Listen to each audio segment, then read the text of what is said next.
Okay, so let's talk a little bit about the references. It is definitely a super important step, and right away I would say that I always try to limit my references. The reason I do that is just not to be confused about where I'm going for. So when I say I'm limiting my references, I mean that, for example, I will have probably just one reference for the type of sky, or just one reference for the type of architecture. Now I can have in total a lot of references, obviously, if I need one for the type of roof, the type of tree, um, the type of reflections in the water, and so on. But overall, I try to limit them as much as possible. And actually, one thing I really do, and I will talk about that just after, is I try to find the plate. That is something that I think is extremely important because we are working in a full CG pipeline, so we're doing like a shot that is completely fake, completely CG and matte painting, meaning that we are not basing our work on an existing live action plate.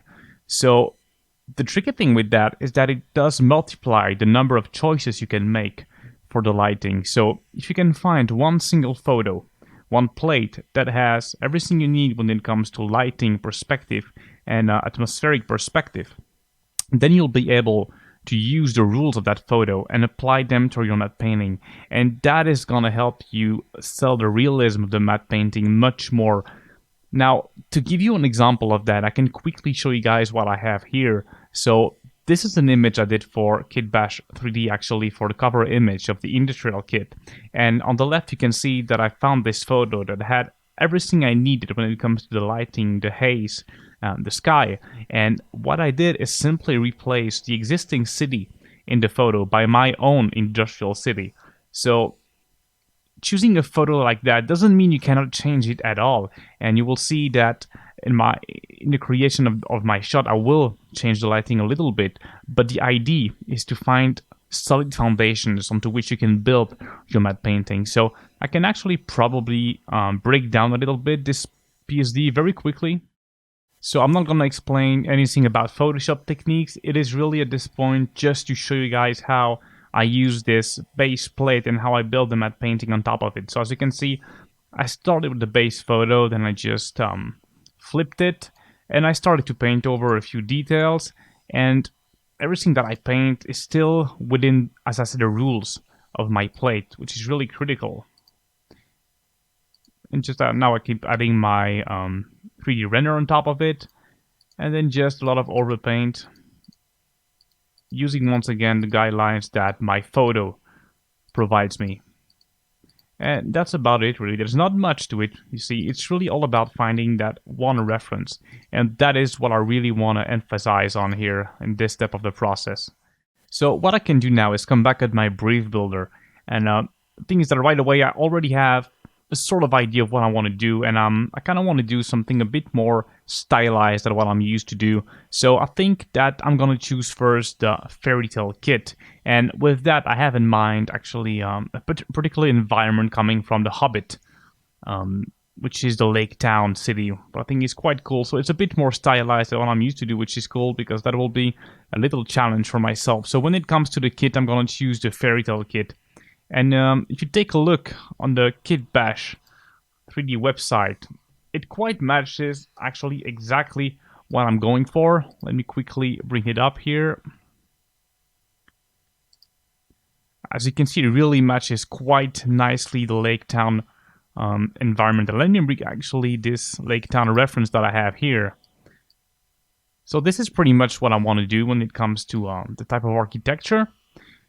Now, coming once again back to the brief builder, next thing I need to choose is the type of environment. Now, in this case, it might be quite obvious, but I'm going to choose something quite Nordic. So it is true that I'm not really taking any risk, I guess, with that. I mean, but feel free to experiment if you want, because I don't know, it could be cool to see, a fairy tale kit in a kind of like desertic landscape. Why not? But in this case, I'm going to choose clearly like a Nordic type of landscape. And for that, I actually found a perfect photo pack on photobash.org, which is the Nordic pack here. And this is a great pack because I would perfectly see this fairy tale kid sit in this kind of environment. And it actually matches the references I gathered pretty well already. And let me actually quickly gather show you guys the other references I gathered. So those are pretty much matte paintings from Game of Thrones, I think. So one thing you notice is that I limited those references. As I said, I don't have a lot of them, and at this point I don't need a lot of them because I have at this point quite a clear direction of where I'm gonna go. And I think if I bring this photo here, this is the closest thing to what I'm gonna go for, I think. So something really moody. It has quite a heavy color grade in it, which is quite nice. Actually, I like it. It's really bluish. I love the ground fog. It's something I want to have for sure. I love the reflective surfaces. It's not really a lake here, but there's definitely a lot of water, and I really like that. That is something that is also really cinematic, by the way. Whenever you see in a film a street or something like that, very often it is wet, and not always for a good reason. Good reason. Other than that, it just looks good. So reflections make a lot of stuff a lot more interesting. So I'm gonna have probably a lot of water, and I will have those mountains surrounding, and the castle sitting on top of this little hill, but also probably a city, a bit like Lake Town, that is sitting at the bottom of my hill. So this is, I would say, the one reference I'm going for when it comes to the overall look of the shot.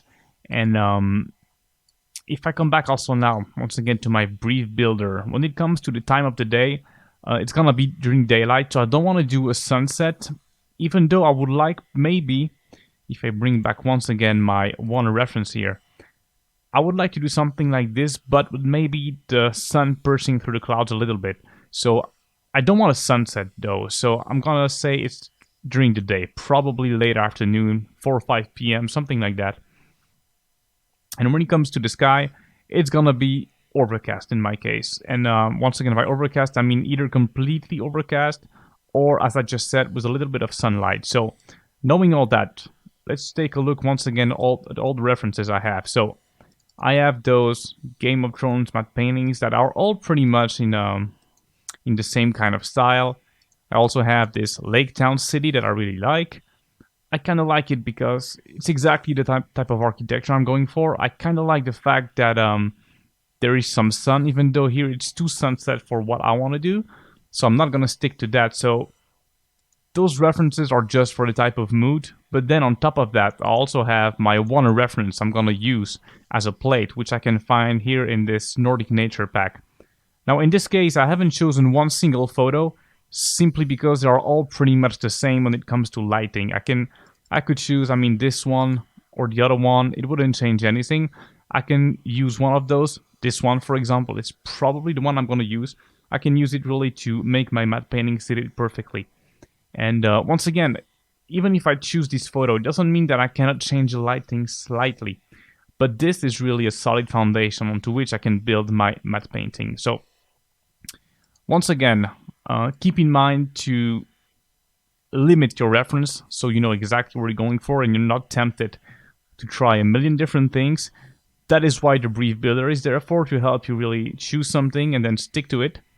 And I would also say take your time to find the right references, because even I fall in this trap quite a lot. Like, I start to do a shot, then like midway through I'm like, oh, I actually want to change the lighting to this now because I found another reference that is better. So don't hesitate to spend a day or even more if you have time. Obviously, when you're like in a production environment, you don't always have a lot of time. But on the other hand, you're also given more clear directions, I guess. In this case, you don't have any directions, so it's up to you to come up with a solid brief and then spend enough time gathering those references. One thing that I usually do is first surf on the internet, like on Pinterest, and I just gather tons and tons of images. Then I do a selection, and I just keep maybe 10 images maximum. Here I don't even have 10 images outside of my Nordic Nature pack. So yeah, once again, all those photos here are just for the type of shot I'm going for, the type of mood. Then I have my Nordic pack, in which I will find my plate, and most of the photos I will use to do the matte painting. Now it's up to you. You can take a pack from photobatch.org, from mattepaint.com. It doesn't really matter, as long as you have your plate. That is one thing that is important.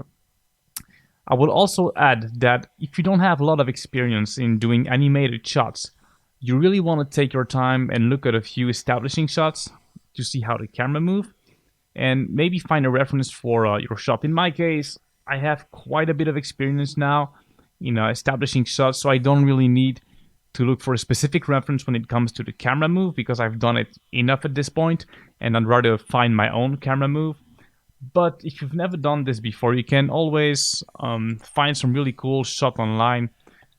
If I type something like establishing shots, there's a cool video on YouTube. Let me quickly see if I can find it. There you have it. So just watch this video here and take some inspiration for the camera move. Because it is true that quite often I see like really awesome, technically perfect environments with like nice lighting, but the camera move is just really boring. So it's really a critical element of your shot. In my case, it's probably gonna be something like this Tron Legacy shot, even though the environment is completely different. I really like how the camera pans upward and reveal this main structure in case it's gonna be my castle sitting on the hill.